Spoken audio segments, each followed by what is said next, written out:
لله نحمده ونستعينه ونستغفره ونعوذ بالله تعالى من شرور أنفسنا ومن سيئات أعمالنا من يهده الله فلا مضل له ومن يضلل فلا هادي له وأشهد أن لا إله إلا الله وحده لا شريك له وأشهد أن محمدا عبده ورسوله يا أيها الذين آمنوا اتقوا الله حق تقاته ولا تموتن إلا وأنتم مسلمون يا أيها الناس اتقوا ربكم الذي خلقكم من نفس واحدة وخلق منها زوجها وبث منهما رجالا كثيرا ونساء واتقوا الله الذي تساءلون به والأرحام إن الله كان عليكم رقيبا يا أيها الذين آمنوا اتقوا الله وقولوا قولا سديدا يصلح لكم أعمالكم ويغفر لكم ذنوبكم ومن يطع الله ورسوله فقد فاز فوزا عظيما أما بعد فإن أصدق الحديث كتاب الله وخير الهدي هدي محمد صلى الله عليه وسلم وشر الأمور محدثاتها وكل محدثة بدعة وكل بدعة ضلالة وكل ضلالة في النار. Ma'asyiral muslimin, ikhwani fillah wa akhwati, bapak-bapak dan ibu-ibu rahimani wa rahimakumullah. Kita melanjutkan kembali pembahasan kitab Al-Qawaidul Arba' yang ditulis oleh Al-Imam Muhammad bin Abdul Wahhab rahimahullahu taala dengan penjelasan dari Syekh Dr. Shalih bin Fauzan hafizahullah ta'ala. Pada pertemuan yang lalu kita membahas tentang syarat diterimanya ibadah, yaitu ikhlas karena Allah Subhanahu wa taala, dan al-mutaba'ah, wajib mengikuti Nabi sallallahu alaihi wasallam dalam semua ibadah kita. Maka tidak sah ibadah kita, tidak akan diterima ibadah kita sampai terpenuhi dua syarat ini: ikhlas karena Allah dan ittiba, mengikuti tuntunan Nabi Shallallahu Alaihi Wasallam. Kemudian kita lanjutkan kata Syekh Shalih Fauzan hafizahullah, beliau mengatakan fala hunaka ahadun minal khalqi yajibu ittiba'uhu illa Rasul Shallallahu Alaihi Wasallam. Maka tidak ada seorang pun di atas muka bumi ini yang wajib untuk kita ikuti dia secara mutlak kecuali cuma satu orang saja, yaitu Rasulullah Shallallahu Alaihi Wasallam. Yang saya ulangi, tidak ada satu manusia pun di atas muka bumi ini yang wajib untuk kita teladani, yang wajib untuk kita tiru tindak tanduknya, wajib untuk kita tiru ibadahnya, dan semua yang ada padanya, kecuali hanya satu orang saja yang wajib untuk kita ikuti, kita teladani, yaitu Rasulullah Sallallahu Alaihi Wasallam.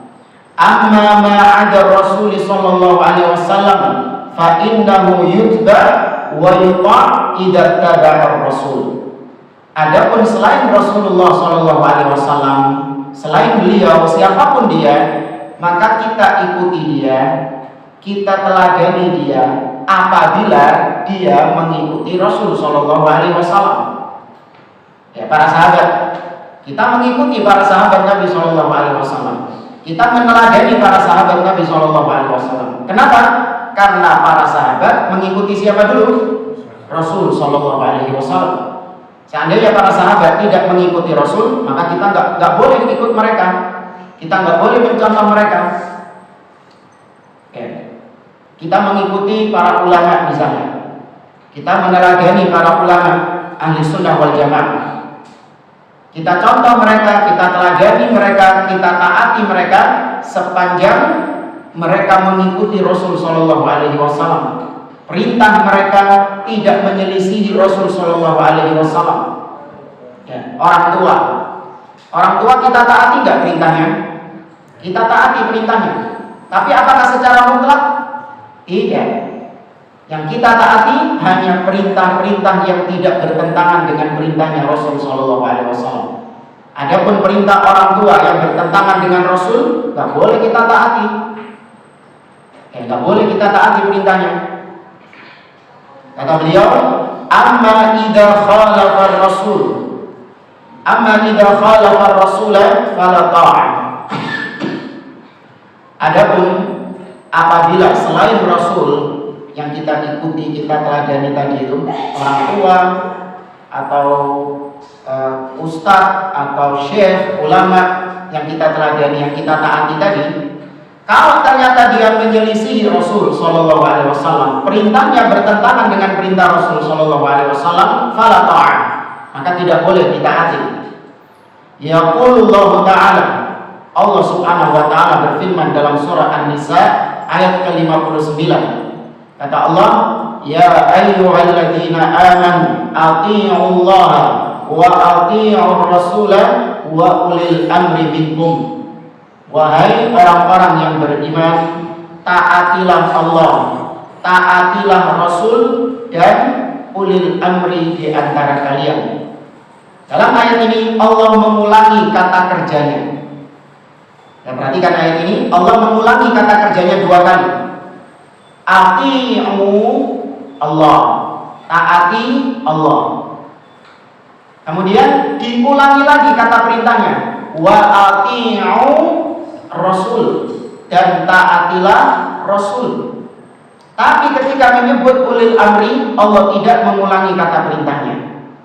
Allah langsung mengatakan wa ulil amri minkum. Ini kata para ulama menunjukkan bahwasanya taat kepada Allah mutlak. Ya, taat kepada Allah mutlak. Apapun yang Allah perintahkan wajib ditaati, nggak boleh ditimbang-timbang lagi. Apapun yang Nabi perintahkan wajib untuk ditaati, nggak boleh ditimbang-timbang lagi. Tapi kalau ulil amri wajib diapakan?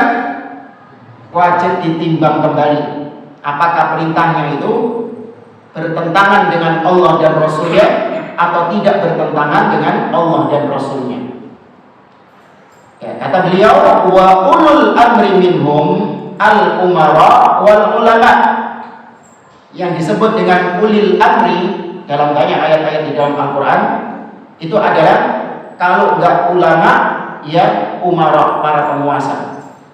Ini 2 elemen ini yang ditaati oleh manusia. Ulama ditaati dalam permasalahan-permasalahan agama, umara ditaati dalam permasalahan-permasalahan duniawi. Ya. Maka kalau tidak bertentangan dengan Allah dan Rasulnya, berarti perintah Allah, berarti perintah ulil amri itu wajib untuk dikerjakan. Ya, makanya kalau kita melihat pemimpin yang disebut dengan ulil amri di sini adalah yang punya kekuasaan dan dia seorang muslim. Ya, itu yang disebut dengan ulil amri, adalah orang-orang yang punya kekuasaan dan dia adalah seorang muslim. Bukan pemimpin organisasi. Ya, nggak punya kekuasaan pemimpin organisasi itu, atau pemimpin partai, atau pemimpin yayasan, atau pemimpin pengajian. Enggak, itu nggak disebut ulil amri. Ya, yang disebut ulil amri adalah yang punya kekuasaan, bahwasanya kaum muslimin berada di bawah kendalinya dia. Kalau di negeri kita siapa berarti? Presiden. Ya, presiden. Apalagi presiden seorang muslim. Maka beliau adalah ulil amri kita. Beliau adalah pemimpin. Maka presiden kita tatkala memerintahkan kita kepada sesuatu yang tidak bertentangan dengan Allah dan Rasulnya, tidak menyelisihi Allah dan Rasulnya, maka perintahnya wajib untuk ditaati berdasarkan ayat ini. Karena Allah memerintahkan, taatilah Allah, taatilah Rasul dan pemimpin di antara kalian. Bahkan para ulama menyebutkan, annal umara, para pemimpin-pemimpin, idza amaru bil mandub awil mubah wajibat ta'atuhu.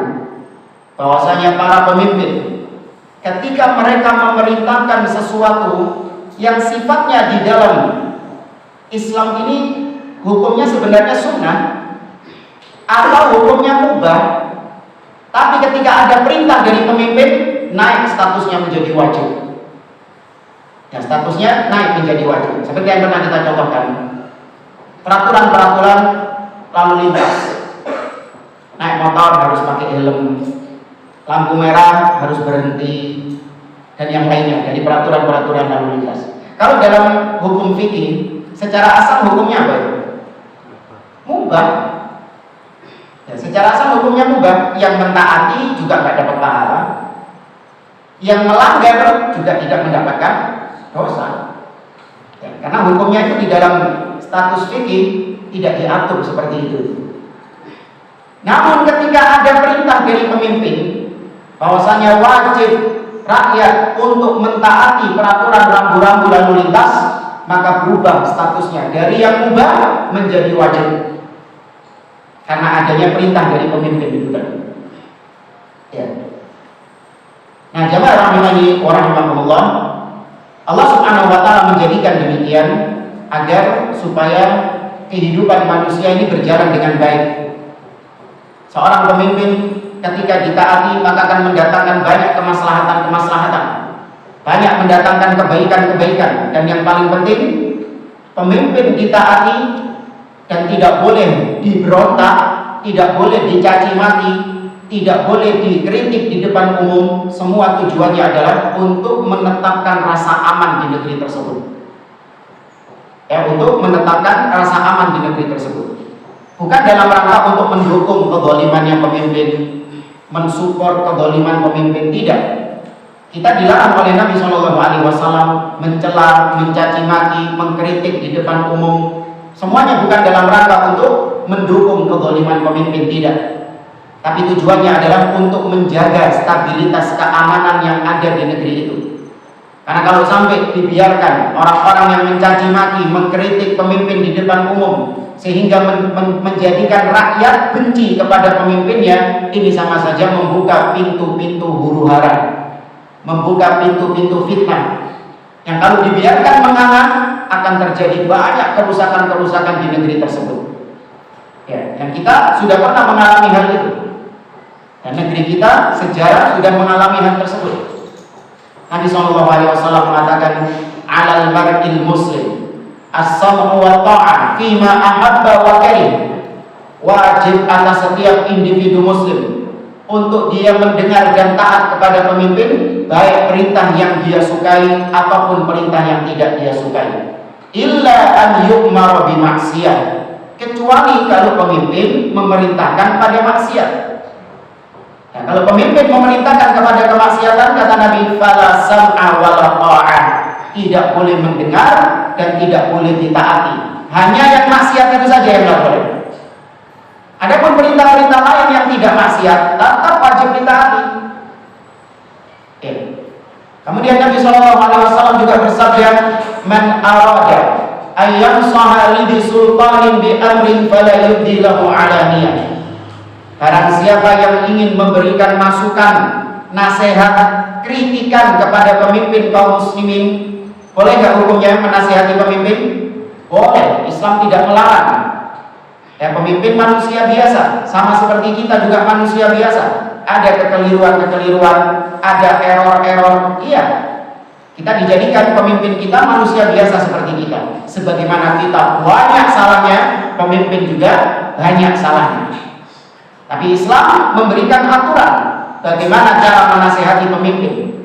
Kata Nabi SAW, barang siapa yang ingin menasihati pemimpin, fala yubdi lahu alaniyah, tidak boleh ditampakkan kritikannya, nasihatnya itu secara terang-terangan. Dikritik di medsos, ya, dinasihati di medsos, di status-status, atau di mimbar-mimbar. Ya, khotib naik mimbar, ceramahnya tentang apa? Kritikan-kritikan kepada pemimpin. Ini menyelisihi Nabi SAW. Gak ada Nabi nyuruh seperti itu. Itu bukan menasihati pemimpin, tapi menghasut siapa? Menghasut rakyat untuk membenci kepada pemimpinnya. Oh, dusta kalau ada khotib ustadz yang ketika ceramah isinya mengkritik pemimpin, yang menasihati pemimpin di depan jamaahnya dengan alasan saya ingin perbaikan. Kadzdzab, kita katakan pendusta. Kalau kau memang ingin kebaikan, jalankan apa yang disabdakan Nabi SAW. Nabi mengatakan, walakin liyakhlu bihi, akan tetapi hendaklah engkau berdua-duaan dengan pemimpin itu. Ya. Waliyaqud biyadihi, dan kau gandeng tangan pemimpin itu dan berdua-duaan dengannya. Baru kau nasihati pemimpin itu secara empat mata. Fa in qabila minhu fadak, kalau nasihatmu diterima, ya sudah selesai. Wa illa kana qad adda alladhi 'alaihi lahu. Tapi kalau nasihatmu tidak diterima, maka kau sudah selesai menunaikan tugasmu. Kau cuma menasihati, bukan memaksa. Ini caranya Nabi Shallallahu Alaihi Wasallam. Dan kita tahu cara yang terbaik adalah cara siapa? Cara yang paling baik adalah cara yang diajarkan siapa? Rasul, harga mati sudah. Selain caranya Rasul, gak baik. Ya, selain caranya Rasul, gak baik. Kalau kita menasihati pemimpin secara empat mata, gak dirungokno. Ya, tapi kalau kita kritik di depan umum dan kita kerahkan massa untuk kemudian kita kritik rame-rame di depan umum, demonstrasi, ini baru didengar sama pemimpinnya. Baik, kita katakan, siapa yang ngajari demonstrasi itu? Rasul ngajarin seperti itu? Tidak. Rasul nggak pernah mengajarkan cara mengkritik pemimpin seperti itu. Justru yang pertama kali mengajarkan cara-cara demikian adalah orang-orang Khawarij yang dahulu mendemo Utsman bin Affan radhiyallahu taala anhu sampai terjadi pembunuhan kepada Khalifah Utsman bin Affan. Nabi nggak pernah ngajarin seperti itu. Nabi ngajarinya mengkritik, menasihati pemimpin secara empat mata, secara rahasia. Atau kau tulis surat kepada pemimpin. Itu kalau memang menginginkan perbaikan, memang ingin untuk memperbaiki pemimpin, menasihati pemimpin. Namun kalau niatnya adalah untuk menciptakan kerusakan, ya, untuk menghasut rakyat agar membenci pemimpinnya, itu yang terjadi. Seperti sebagian dai-dai, ustaz-ustaz yang gemar mengkritik pemimpin di depan umum. Alhamdulillah. Kata Imam Abdul Aziz bin Baz rahimahullah, beliau mengatakan laisa min manhajis salaf at-tashhiru bi uyubi wulatil umur amaman nas. Bukan termasuk manhaj salaf, artinya bukan termasuk kebiasaan para salafus saleh, yaitu menyebutkan tentang keburukan-keburukan aib-aib pemimpin di depan umum, di mimbar-mimbar. Ini bukan termasuk manhaj salaf, tapi itu adalah manhajnya Khawarij. Oleh karenanya pembahasan tentang masalah pemimpin ini dijadikan oleh para ulama sebagai salah satu barometer seseorang itu di atas akidah yang sahihah, akidah yang benar, atau dia di atas kebid'ahan. Dilihat bagaimana sikapnya dia kepada pemimpin kaum muslimin. Kata Imam Al-Barbahari dalam kitabnya Syarhus Sunnah, beliau mengatakan idza ra'aita ar-rajula yad'u lis-sultan fa'lam annahu sahibu sunnati insyaallah. Apabila engkau melihat ada seseorang yang menyebut pemimpin dengan kebaikan, dia menyebut pemimpinnya dengan kebaikan, maka ketahuilah dia pengikut sunnah insyaallah. Wa idza ra'aita ar-rajula yad'u 'ala sultan fa'lam annahu sahibu hawa. Kata beliau, tapi kalau kau melihat ada seseorang yang menyebut pemimpinnya dengan kejelekan-kejelekan, ketahuilah dia sahibu hawa, pengekor hawa nafsu alias ahli bid'ah. Ya, maka bertakwa kepada Allah Subhanahu wa taala. Jangan kita mengikuti hawa nafsu, atau jangan kita beragama mengikuti tren-tren yang ada. Tidak, kita beragama mengikuti qala Allah, qala Rasul, dan apa yang dipahami oleh para sahabat Nabi. Mereka semua orang-orang yang senantiasa mendengar dan taat kepada pemimpin kaum muslimin. Mereka orang-orang yang jauh dari mencaci maki, mencela, bahkan sampai memberontak kepada pemimpin. Enggak. Itu bukan termasuk pemahaman para salafus saleh. Dan kita lanjut di sini. Fa idza ata'ullah wajib ta'atuhum wa ittiba'uhum. Kalau para pemimpin-pemimpin itu dan para ulama-ulama itu mentaati Allah Subhanahu wa taala, yakni perintahnya itu bukan maksiat, tapi perintahnya itu juga taat kepada Allah, maka wajib kita sebagai rakyat untuk mentaatinya dan mengikutinya. Amma idza khalafu amrallah fa innaha la tajuzu ta'atuhum wa la ittiba'uhum fi ma khalafu fihi. Namun kalau perintahnya pemimpin atau perintahnya para ulama-ulama tersebut menyelisihi perintah Allah Subhanahu wa taala, maka tidak boleh mentaatinya, tidak boleh mengikuti perintahnya. Hanya dalam yang bermaksiat saja. Ya, misalnya pemimpin memerintahkan wanita-wanita muslimah untuk membuka jilbabnya, nggak boleh pakai jilbab. Maka ketika itu ditaati apa enggak? Nggak boleh ditaati. Hanya dalam masalah itu saja yang nggak boleh ditaati. Adapun perintah-perintah lain yang tidak bertentangan dengan perintah Allah dan Rasulnya tetap ditaati kan? Tetap ditaati. Ya, terus gimana Ustaz? Itu pemimpin bikin peraturan kayak gitu, melarang jilbab. Ya, ini kan kemungkaran ini, nggak boleh dibiarkan ini. Ya, langsung bikin poster, kumpulkan massa. Ya, pada jam sekian kita demo istana untuk menuntut. Apa gitu caranya? Hah? Iya, betul, itu kekeliruan pemimpin, itu kesalahan pemimpin. Maka yang pertama yang dilakukan oleh para ulama adalah tetap menganjurkan kepada kaum muslimin untuk mengikuti dalil. Nah, kalau pemimpin melarang jilbab misalnya, maka boleh ustadz-ustadz atau dai-dai menyeru para muslimah untuk tetap berjilbab. Untuk menjelaskan tentang hukum jilbab, bahwasanya jilbab hukumnya wajib menutup aurat bla bla bla, tanpa ada unsur menghasut rakyat untuk membenci kepada pemimpin. Enggak, hanya dijelaskan hukumnya. Dijelaskan hukumnya. Tapi rakyat tetap diajak untuk senantiasa mendengar dan taat kepada pemimpin. Rakyat diajak untuk senantiasa dia berada di bawah kepemimpinan kaum muslimin, pemimpin kaum muslimin. Rakyat diajak untuk tidak memberontak kepada pemimpin. Sebagaimana Imam Ahmad dahulu. Di zaman Imam Ahmad dahulu rahimahullah ta'ala, Imam Ahmad bin Hanbal, pemimpin mewajibkan akidah apa? Al-Quran makhluk. Pemimpinnya yang ngomong. Mewajibkan akidah Al-Quran bukan kalamullah, tapi Al-Quran adalah makhluk.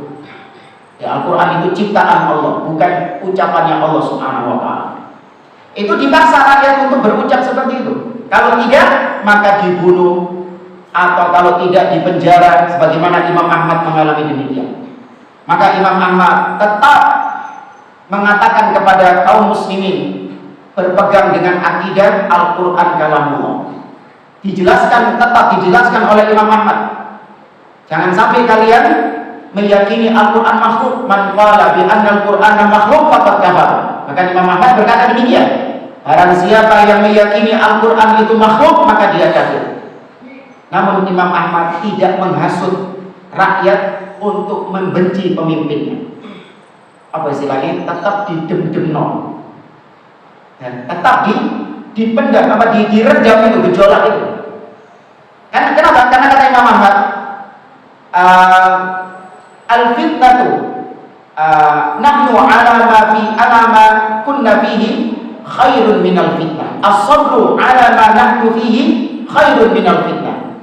Kita kondisi seperti ini sekarang ini, kita dipaksa untuk mengatakan Al-Quran makhluk, dipaksa untuk mengatakan akidah yang sesat, dan kita bersabar tidak memberontak kepada pemimpin tersebut, itu lebih baik daripada ketika kita tidak bersabar, kita berupaya untuk melengsarkan pemimpin, maka yang terjadi apa negeri tersebut? Kacau balau, huru hara,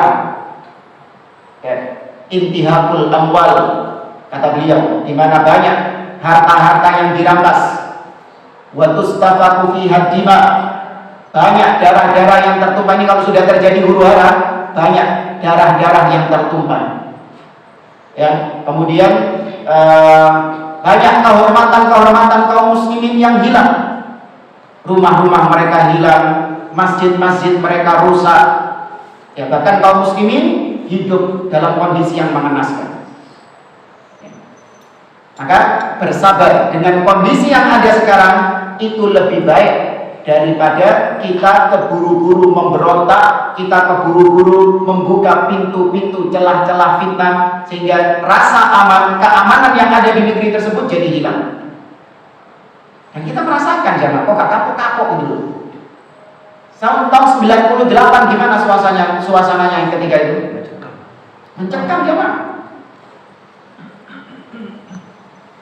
Tahun 98 ketika itu, Anda sudah merasa hidup kan? Kok merasa tua gitu? Anda lihat bagaimana suasana ketika itu, mencekam. Mau keluar rumah takut, mau sekolah nggak bisa, ya kan? Padahal itu skalanya masih ringan nggak jika dibandingkan dengan yang terjadi di Suriah? Lebih ringan nggak? Lebih ringan. Ya, sebagaimana yang terjadi di Suriah. Jangankan mau berangkat ke sekolah, sekolahnya jauh. Jangankan mau berangkat ke masjid, masjidnya sudah nggak ada, hancur rata dengan tanah. Ya.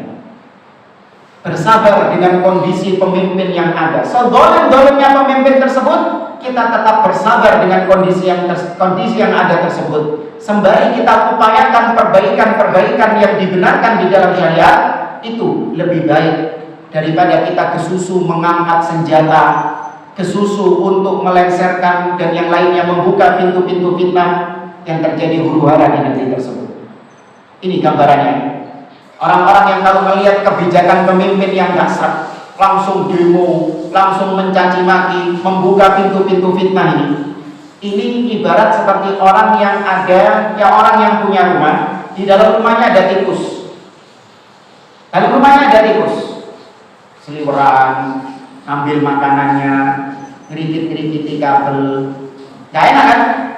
Gak enak, diracun gak iso, gak mau dijebak, gak mau dikasih lem, gak mau. Iya, akhirnya sumpah dia. Bagaimana caranya supaya tikus ini mati? Pasang bom dia. Iya, dia pasang bom. Dipasang bom di rumahnya, jeder.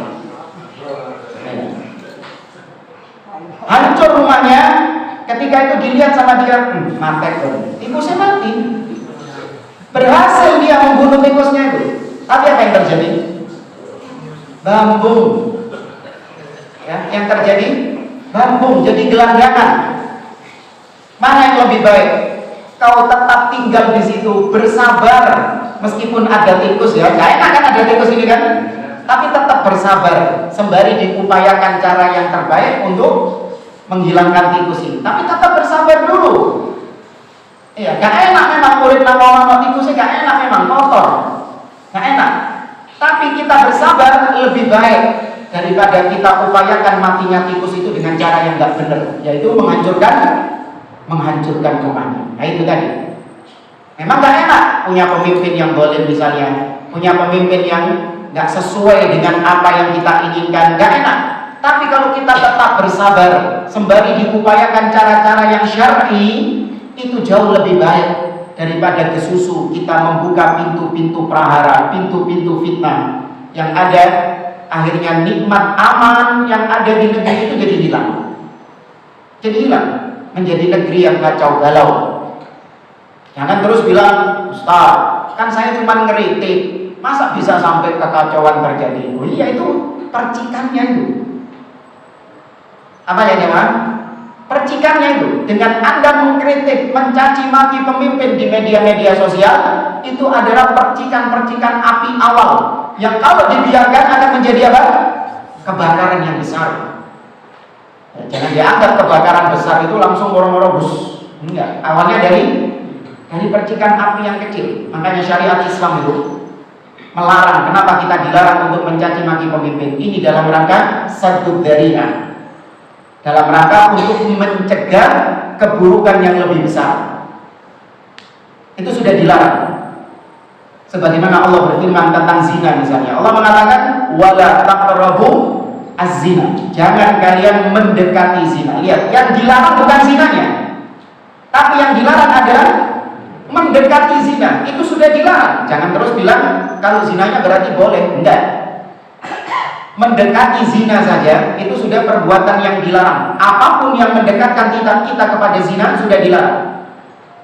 Entah itu pacaran, ya, atau ya apalah hal-hal yang bisa menjerumuskan kita kepada zina itu sudah dilarang.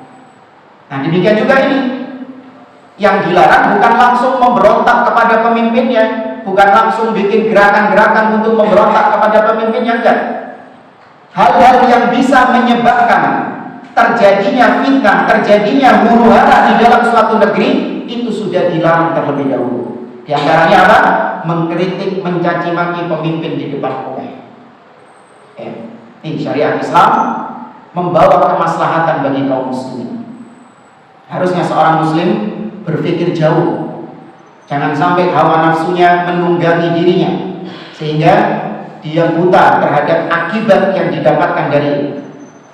Ya, kembalilah kepada dalil-dalil Al-Quran dan As-Sunnah. Kata beliau, li'annahu laysa hunaka ahadun yuta'u istiqlalan minal khalqi illa Rasulullah sallallahu alaihi wasallam. Kata beliau, karena tidak ada seorang pun yang ditaati secara merdeka kecuali Rasulullah sallallahu alaihi wasallam. Tidak ada seorang pun yang ditaati secara mutlak, semua perintahnya wajib ditaati kecuali Rasulullah sallallahu alaihi wasallam. Makanya jangan menjadikan seseorang, apalagi di zaman sekarang, itu sebagai ikon atau maskotnya salaf, maskotnya manhaj salaf. Yang artinya dia merepresentasikan manhaj salaf secara total. Misalnya ada Ustadz Fulan, ya, Anda jadikan Ustadz Fulan ini sebagai maskot, barometernya manhaj salaf. Apapun pendapatnya itu merepresentasikan manhaj salaf. Apapun ucapannya berarti itu merepresentasikan manhaj salaf. Enggak boleh. Karena maskotnya salaf, ikonnya manhaj salaf adalah siapa? Rasul sallallahu alaihi wasallam. Nah, kalau Rasul baru, apapun ucapannya, ya, apapun perbuatannya itu adalah merepresentasikan manhaj as-salaf. Tapi selain Rasulullah sallallahu alaihi wasallam, siapapun dia, bahkan meskipun dikatakan dia ini dikenal sebagai seorang ustadz atau seorang dai, seorang syekh salafi di atas manhaj salaf, tapi tetap pendapatnya dia, ucapannya dia nggak boleh ditelan mentah-mentah, harus ditimbang lagi dengan apa? Allah dan Allah Rasul, ditimbang lagi dengan bagaimana ittiba'nya kepada Rasul sallallahu alaihi wasallam. Wa ma adahu fa innahu yuta'u wa yuttaba' idza ata'a ar-rasul sallallahu alaihi wasallam wa taba'a ar-rasul. Hadhihi hiya al-ibadatu as-sahihah. Adapun selain Rasulullah maka boleh diikuti, boleh ditaati dia, boleh diteladani sepanjang orang yang kita taati itu, orang yang kita teladani itu mengikuti Rasul, mentaati Rasul. Maka kata beliau, inilah ibadah yang sahihah, ikhlas dan ittiba'. Misalnya ada seorang anak, tadi kita katakan seorang anak harus taat kepada orang tuanya. Bapaknya nyuruh anaknya beli rokok, anaknya wajib taat kan? Hah? Bukan enggak lagi, haram anaknya taat sama orang tuanya. Nggak boleh ditaati orang tuanya. Kenapa demikian? Karena rokok itu perkara yang halal atau perkara yang haram, maksiat atau bukan? Maksiat. Maka maksiat nggak boleh ditaati. Namun tetap seorang anak yang diperintahkan untuk berbuat maksiat nggak boleh dia memberontak. Bilang sama emaknya, "Mak, ganti bapak, Mak. Bu, ganti bapak, Bu." Enggak. Hanya perintah itu saja yang tidak ditaati.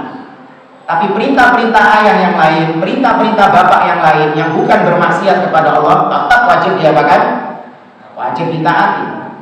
Demikian juga menolak perintah orang tua yang maksiat itu juga harus dengan adab. Ya, kata Allah,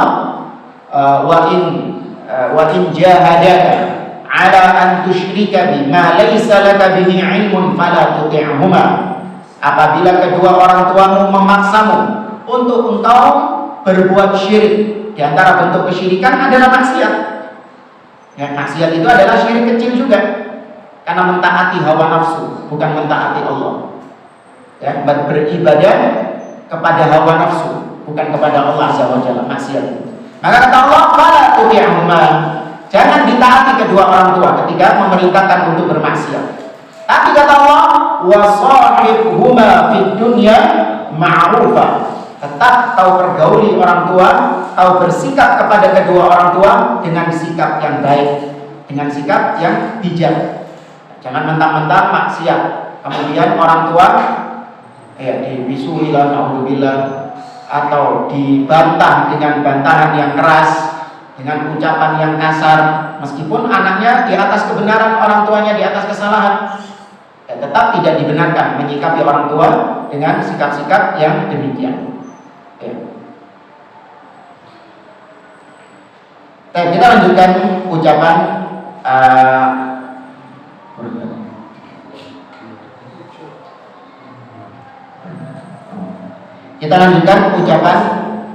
Syekh Muhammad bin Abdul Wahab. Kata Syekh Muhammad bin Abdul Wahab, fa idza arafta anna syirka idza khalaqa al-ibadata afsadaha wa ahbata al-amala wa sara sahibuhu minal khalidina finnar, arafta anna ahamma ma 'alaika ma'rifatu dzalik, la'alla Allah an yukhallisaka min hadhihi syabakah wa hiya syirku billah.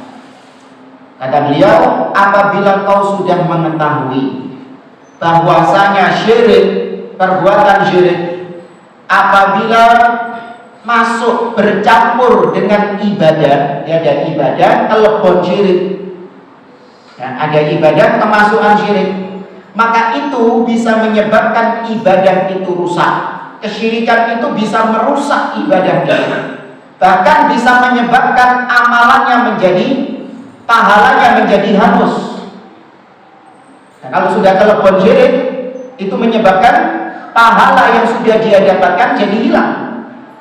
Kata Allah Azza wa Jalla kepada Nabi SAW, wa laqad uhiya ilaika wa ilal ladzina min qablika la in asyrakta la yahbatanna 'amaluk wa la takunanna minal khasirin. Dan sungguh telah kami wahyukan kepadamu wahai Muhammad, sebagaimana kami wahyukan kepada nabi-nabi sebelum engkau, bahwasanya apabila engkau berbuat syirik, maka hanguslah semua amal solehmu, hangus semua amal ibadahmu, dan kau di akhirat menjadi orang yang merugi. Ini diperingatkan oleh Allah kepada manusia yang tidak mungkin berbuat syirik. Siapa? Rasul Sallallahu Alaihi Wasallam. Gak mungkin, Nabi maksum, dijaga sama Allah dari perbuatan dosa. Tapi karena memang saking bahayanya syirik ini, saking beratnya perkara syirik ini, saking bencinya Allah sama masalah syirik ini, sampai orang sekelas Nabi Shallallahu Alaihi Wasallam saja tetap diperingatkan untuk tidak berbuat syirik. Maka kalau Nabi yang nggak mungkin berbuat syirik diperingatkan seperti itu sama Allah, apalagi siapa? Apalagi kita. Dan maka menyebabkan amalannya jadi hilang. Wasara sahibuhu minal khalidina finnar.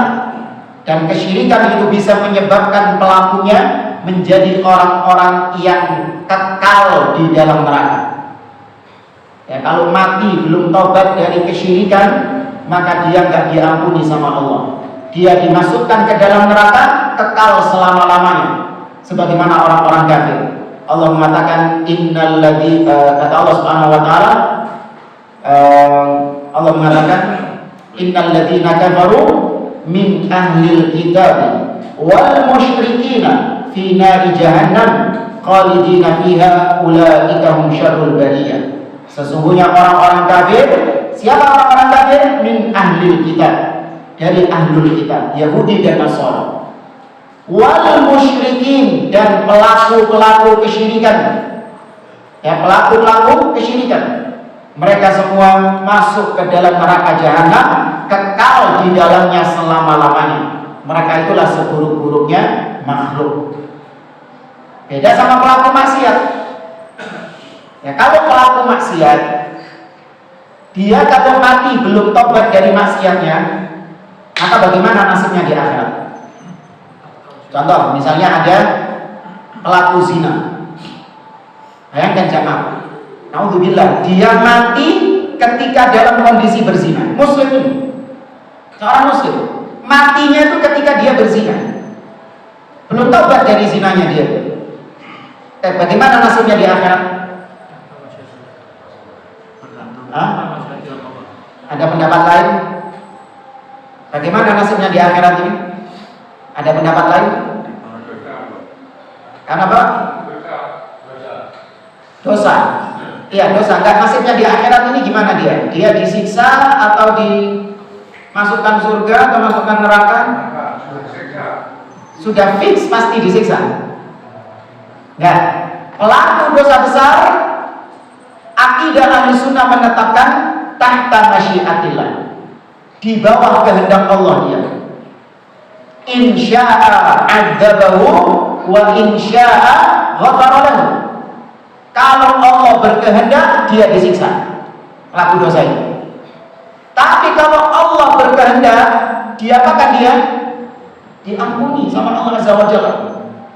Bisa enggak? Mungkin enggak? Mungkin. Pelaku maksiat diampuni sama Allah Subhanahu wa taala, mungkin. Tapi terserah Allah. Jangan dijadikan sebuah hal yang pasti loh ya. Apa-apa zina, kan zina itu diampuni sama Allah. Terus kalau Allah berkehendak. Allah gak berkehendak, diopekan nih neraka. Rasa neraka. Tapi kalaupun masuk neraka ini, siksanya itu kekal gak? Tidak kekal.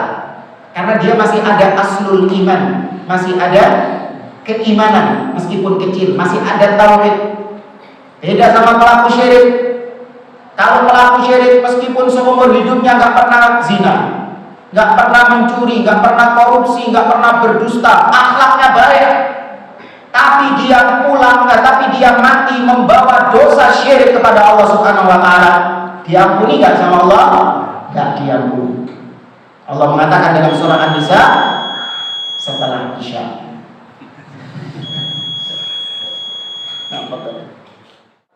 Baik.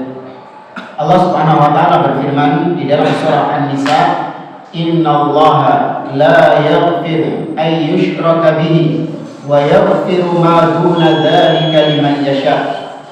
Sesungguhnya Allah tidak mengampuni syirik, tidak mengampuni orang yang mati belum tobat dari syiriknya. Dan Allah masih mengampuni yang di bawah kesyirikan, yakni maksiat-maksiat. Ya, pelaku maksiat bagaimanapun juga tetap ada harapan untuk diampuni sama Allah Azza wa Jalla. Ya, kita katakan tetap ada peluang untuk supaya tidak memastikan, tidak meremehkan perbuatan maksiat. Karena ada sebagian orang itu ketika dikatakan maksiat itu masih diampuni sama Allah, maka dia meremehkan perbuatan maksiat. Gak apa-apa maksiat, gak apa-apa zina, gak apa-apa nyolong, gak apa-apa berdusta, kan ini maksiat masih bisa diampuni sama Allah. Iya benar, masih bisa diampuni sama Allah.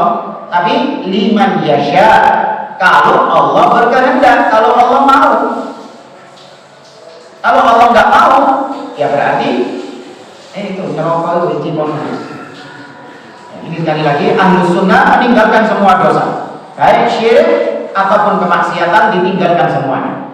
Tapi ini kita dalam rangka untuk membedakan bahwasanya dosa syirik itu lebih dahsyat daripada maksiat. Saya tanya kepada Anda,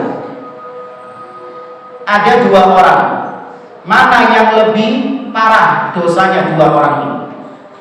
Yang pertama, dia ini korupsi triliunan uang negara dikorupsi sama dia. Ya, triliunan uang negara dikorupsi sama dia. Yang kedua, dia memakai jimat-jimat dari dukun. Ya, dia pakai jimat penolak balak dari dukun. Yang satu korupsi triliunan, yang satu pakai jimat. Dua orang ini mana yang dosanya lebih besar? Tapi kalau pola pikirnya kebanyakan orang, mana yang paling bejat, paling kurang ajar? Korupsi. Korupsi. Ya. Mereka itu lebih bencinya kepada pelaku maksiat. Adapun pelaku kesyirikan itu santai-santai saja mereka, biasa-biasa saja sikapnya. Bahkan ada orang yang jelas-jelas pelaku kesyirikan, bukan cuma pelaku, tapi dia ini adalah dai-dainya kesyirikan yang mengajak manusia kepada kesyirikan. Diapakan di negeri kita? Dimuliakan, diambungi tangannya, ya kan? Diminta barokah tangannya, padahal jelas-jelas dia ini pelaku kesyirikan kepada Allah Subhanahu wa taala. Ya, maka petakan sesuatu pada tempatnya, tempatkan sesuatu pada tempatnya. Pelaku syirik lebih jelek daripada maksiat apapun. Mau maksiat zina, mencuri, minum khamr, ya, narkoba dan yang lainnya, itu masih lebih mending daripada pelaku apa? Syirik kepada Allah SWT. Nah, ini kita menanamkan kebencian kepada antum terhadap kesyirikan dan pelaku kesyirikan. Ustaz ngajari benci sama orang dia. Nah, kita harus membenci pelaku kesyirikan. Tapi membenci bukan berarti mendolimi, awas. Bukan berarti nanti anak ngajarkan antum ketemu pelaku syirik langsung ditampleng, langsung dipukul, bukan, beda. Ya, bedakan antara membenci dengan mendolimi. Enggak, membenci wajib.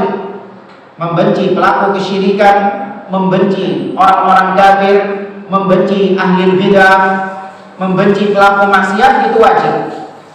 Tapi tidak mengharuskan kemudian kita mendolimi mereka, enggak. Jamaah, itu tadi ucapan Syekh Muhammad bin Abdul Wahab. Kita cukupkan tadi ucapan beliau. Nanti insya Allah di pertemuan berikutnya kita bahas tentang syarah atau penjelasannya dari Syekh Shalih Fauzan hafizahullah taala. Mungkin ada sisa waktu, kalau ada yang mau ditanyakan, tafadhol.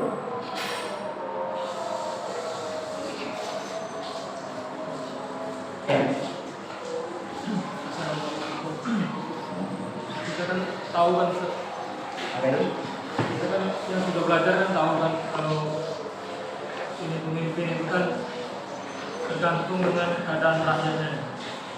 Tapi sebagian sobat dari mereka itu kan katanya pemimpin yang harus ditaati itu kan yang soleh aja, yang nggak soleh wajib ditaati. Kemudian kata mereka untuk kan ada hadis itu kan apa, kalau menasihati pemimpin itu kan lata atau langsung taat. Bagaimana kita menasihati pemimpin yang ada di Indonesia sedangkan kita nggak bisa sana? Tapi ini ada dua pertanyaan. Yang pertama, sebagian orang menganggap pemimpin yang wajib ditaati itu adalah pemimpin yang soleh, pemimpin yang baik. Tapi kalau pemimpinnya itu jelek, nggak soleh, pelaku maksiat, maka nggak wajib ditaati, nggak wajib dijadikan pemimpin. Maka kita jawab, dalil-dalil memerintahkan kita untuk kita mentaati pemimpin sepanjang dia muslim. Tidak dibedakan antara apakah dia soleh ataupun dia ahli maksiat, orang fasik, tidak dibedakan.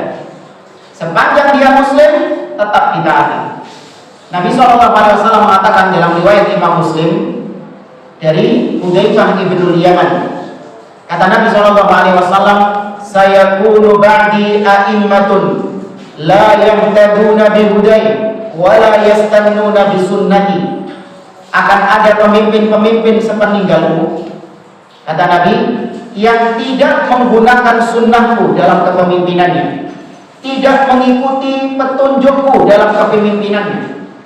Wa sayaqumu fihim rijalun qulubuhum qulubus syayatin fi jutmanil ins.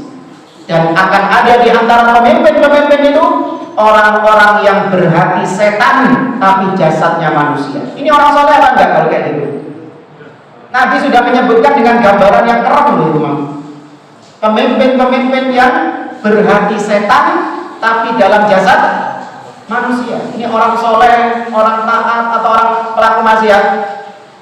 Pelaku maksiat ini, orang fasik ini, bukan orang soleh. Kemudian kata Hudzaifah, kaifa asna'u ya Rasulullah in adraktu dzalik. Wahai Rasulullah, bagaimana sikapku kalau mendapati pemimpin yang modelnya ngeri kayak gitu? Apa kata Nabi? tasma' wa tuti', kau tetap mendengar dan taat kepada pemimpin itu. Wa in duriba dhahruka wa ukhidha maluk isma' wa ati', meskipun punggungmu dipukul, meskipun hartamu dirampas, tetap mendengar dan taat kepada pemimpin. Riwayat Imam Muslim dalam Sahih Muslim. Ini sabda siapa? Sabda Rasul yang tidak berbicara kecuali dengan wahyu Allah Subhanahu wa taala. Maka tidak ada persyaratan harus pemimpin itu soleh baru ditaati. Ini akidahnya orang-orang Syiah. Akidahnya orang-orang Syiah itu pemimpin itu harus maksum. Apa maksum? Terjaga dari dosa. Itu akidahnya Syiah itu. Ahlus Sunnah enggak. Di kitab-kitab para ulama, kitab-kitab akidah para ulama dibahas seperti ini. Wujubus sam'i wa ta'an, wajibnya mendengar dan taat kepada pemimpin kaum muslimin. Bahwasanya pemimpin itu barran kana au fajiran, meskipun pemimpinnya baik ataupun fajir, pemimpinnya buruk, akhlaknya jelek, zalim, pelaku maksiat,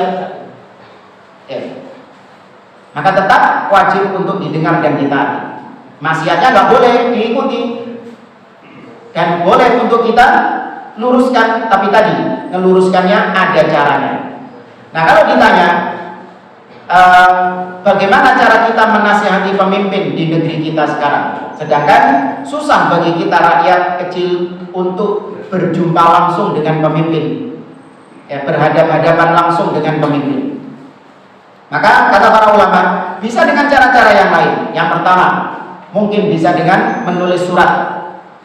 Yang kedua, bisa juga dengan Anda menasehati orang yang dekat dengan pemimpin, untuk supaya nasihatmu ini disampaikan kepada pemimpin. Atau kalau sudah tidak ada cara lain, maka berarti ya sudah gugur kewajiban. La yukallifullahu nafsan illa wus'aha. Ini sukanya orang-orang kita ini. Dia membebani diri dengan sesuatu yang Allah tidak bebankan kepadanya. Allah tidak membebankan sesuatu yang di luar batas kemampuannya. Kalau kau memang gak mampu untuk menasihati pemimpin karena engkau gak bisa ketemu sama beliau, ya sudah, berarti itu memang bukan tugasmu. Paham ya? Berarti itu memang bukan tugasmu, sudah selesai.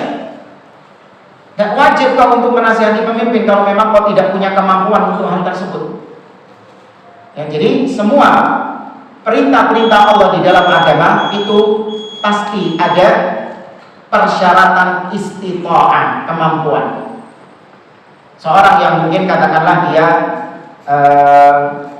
sakit, ya, atau mungkin dia ini cacat lah istilahnya, cacat, dia nggak punya tangan, mungkin dia nggak punya kaki, cacat. Kemudian pemimpin memerintahkan rakyat untuk berjihad melawan penjajah. Kira-kira orang yang cacat ini mampu atau tidak? Ya mampu, ya sudah. Gak usah kemudian mencari cara, bagaimana caranya supaya saya bisa ikut. Nah, gugur kewajiban, jangan memaksa.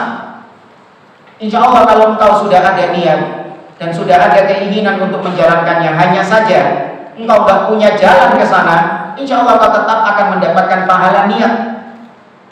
Yang sudah mendapatkan pahala niat. Haji wajib gak haji? Wajib. Gak punya uang? Iya, gak punya uang. Apakah dengan cara memaksakan diri nyolong, atau utang di bank riba dan isok ngaji biar bisa berangkat haji? Tuh, kalau bisa berangkat beneran dia. Mari nyolong itu dapat hasil banyak, daftar haji, langsung berangkat bisa. Udah ya haji isok. Tapi apakah seperti itu agama Allah Subhanahu wa taala? Tidak. La yukallifullahu nafsan illa wus'aha. Fattaqullaha mastata'tum. Ya. Wallahu a'lam, kita cukupkan sekian. Subhanakallahumma wa bihamdik, asyhadu an la ilaha illa anta, astaghfiruka wa atubu ilaik. Assalamualaikum warahmatullahi wabarakatuh.